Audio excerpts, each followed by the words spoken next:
Who would have thought this could be possible? A military brat who would be rejected from football for 3 years would eventually see NFL glory.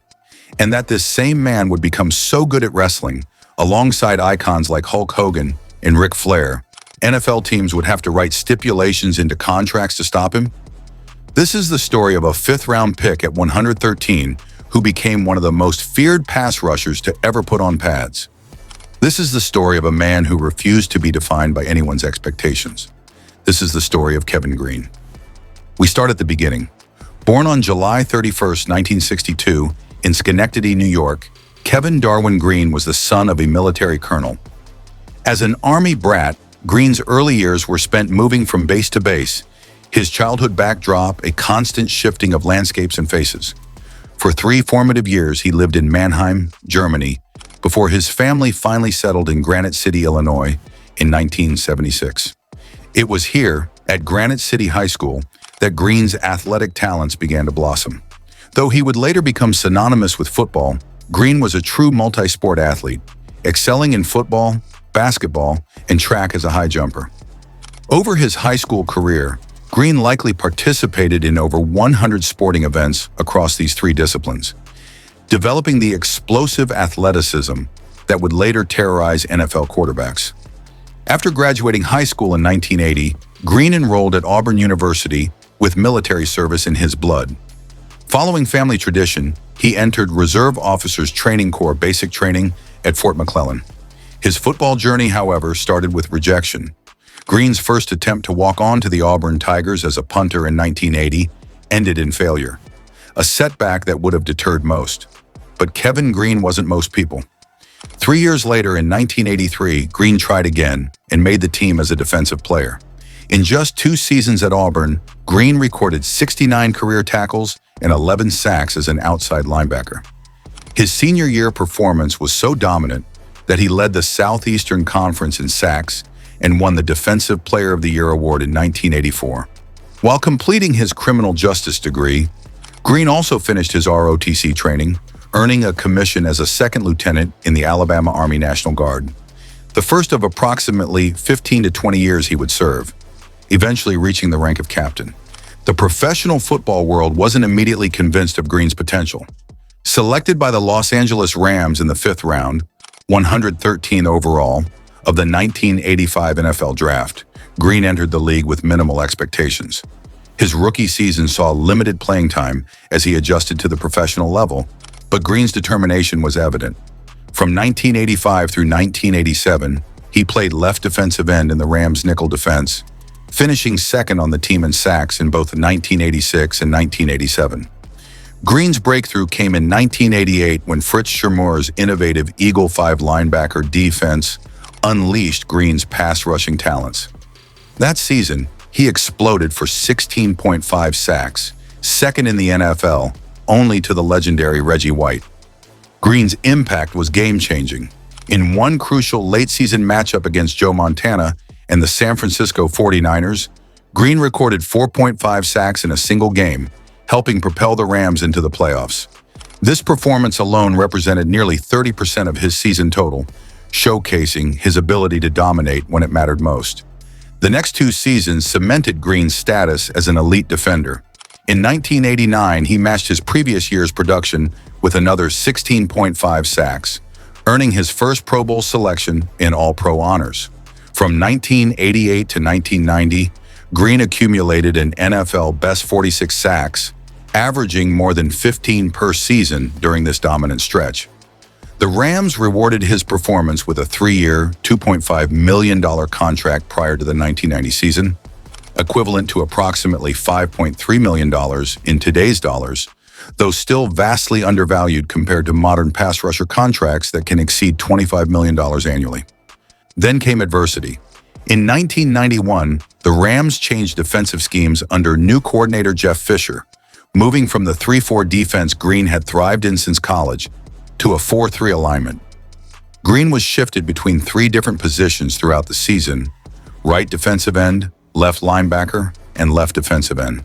The constant repositioning decimated his production, and he finished with just 3 sacks, a devastating 81% decrease from his previous 3-year average.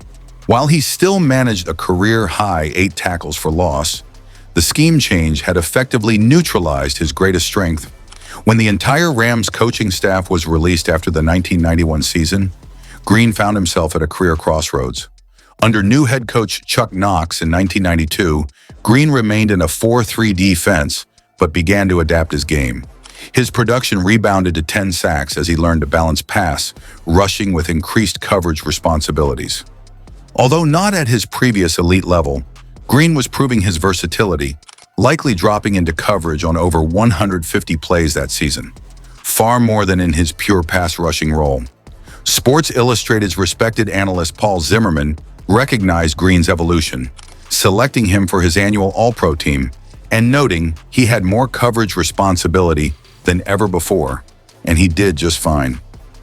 The dawn of NFL free agency in 1993 presented Green with an opportunity to reshape his career. Seeking a return to the 3-4 system that had maximized his talents, Green signed a 3-year, $5.35 million contract with the Pittsburgh Steelers. In Pittsburgh, Green formed one of the NFL's most fearsome linebacker duos with Greg Lloyd in what head coach Bill Cowher dubbed his bookends of the Blitzburg defense. Teammates affectionately referred to the white-green and African-American Lloyd as salt and pepper, a partnership that would terrorize opposing offenses. Green's impact was immediate, recording 12.5 sacks in his first season with the Steelers. In 1994, he led the NFL with 14 sacks, earning consensus All-Pro honors and the NFLPA AFC Linebacker of the Year award. During Green's 3 seasons in Pittsburgh, the defense allowed only 3.48 yards per rush, best in the NFL, while also leading the league with 139 total team sacks. Green's Steelers appeared in approximately 48 regular season games and 6 playoff contests, culminating in a Super Bowl 30 appearance, though they fell short against the Dallas Cowboys. Green would later call his time in Pittsburgh the time of his life, despite playing just 20% of his career there. In 1996, Green signed with the second-year Carolina Panthers for a 2-year, $2 million deal. Far from slowing down at age 34, Green delivered one of his finest seasons, leading the NFL in sacks for the second time with 14.5. He set an NFL record with 5 consecutive multi-sack games, a streak representing approximately 10 to 12 sacks in just over a month of play. Green's dominance earned him consensus All-Pro honors, the NFC Linebacker of the Year award, and the NEA Defensive Player of the Year award. His leadership helped propel the young Panthers franchise to the NFC Championship game in just their second season of existence. Over 16 regular season games and 3 playoff contests, Green's presence transformed Carolina's defense into a championship-caliber unit. Following a contract dispute with Carolina, Green signed a 6-year, $13 million contract with the San Francisco 49ers in 1997 that included a $750,000 signing bonus. With the 49ers, Green was utilized in the specialized elephant role, focusing on rushing the passer on likely passing downs. Despite the more limited role, he still recorded 10.5 sacks, approximately 19% of the 49ers team total of 54. Green's contribution helped the 49ers defense hold opponents to just 3.5 yards per rush, demonstrating his value beyond just sack numbers. Green's journey came full circle when he returned to the Carolina Panthers in 1998 and earned his 5th Pro Bowl selection at 36, as well as NFC Linebacker of the Year by the National Football League Players Association. And rather than fade away, Green ended his NFL career on his own terms in 1999 at age 37, when he registered 12 sacks, good enough for 7th in the NFL. Beyond the gridiron, Green blazed an unconventional path by venturing into professional wrestling with World Championship Wrestling, WCW, while still an active NFL player. Between June 1996 and July 1998, Green wrestled 5 matches, including 4 on pay-per-view events. He shared the ring with wrestling legends like Hulk Hogan, Ric Flair, and Roddy Piper.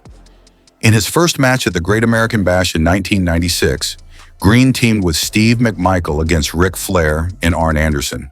Though the match ended with McMichael betraying Green for a briefcase of money and membership in the prestigious Four Horsemen stable, Green's athletic prowess in the squared circle impressed fans and wrestling executives alike.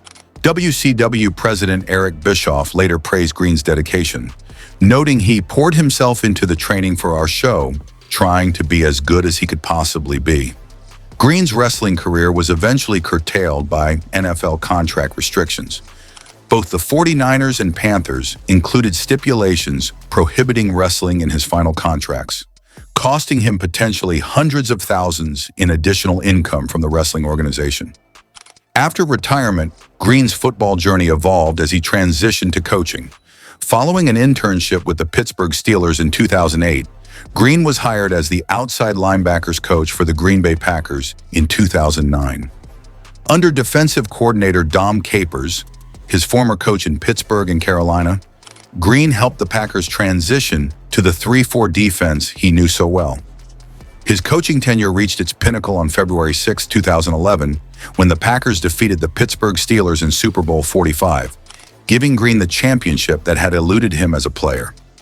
After 5 seasons with the Packers, Green stepped away from the NFL to coach high school football, where his son played at Niceville High School, demonstrating his commitment to family.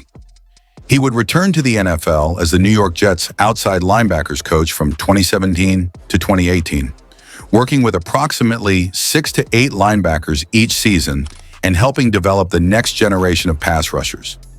After being a Hall of Fame finalist for 5 consecutive years, Green received football's highest honor in 2016 with his induction into the Pro Football Hall of Fame. On December 21, 2020, the football world was shocked by the news that Kevin Green had died from a heart attack at his home in Destin, Florida. He was just 58 years old. Green left behind his wife Tara, son Gavin, and daughter Gabriel. In a career that spanned military service, 15 NFL seasons, professional wrestling, and coaching, Kevin Green's impact extended far beyond his 160 sacks. From walk-on punter to Hall of Fame linebacker, from lieutenant to captain, from wrestler to Super Bowl champion coach, Green's life was defined by an unyielding determination to excel at everything he attempted. Though he played for 4 different teams, appeared in 6 conference championships, and coached in numerous playoff games, it was perhaps his Steelers teammate Levon Kirkland who best captured Green's essence when he described him as a professional wrestler playing football, a larger-than-life figure whose relentless passion and energy transcended the games he played.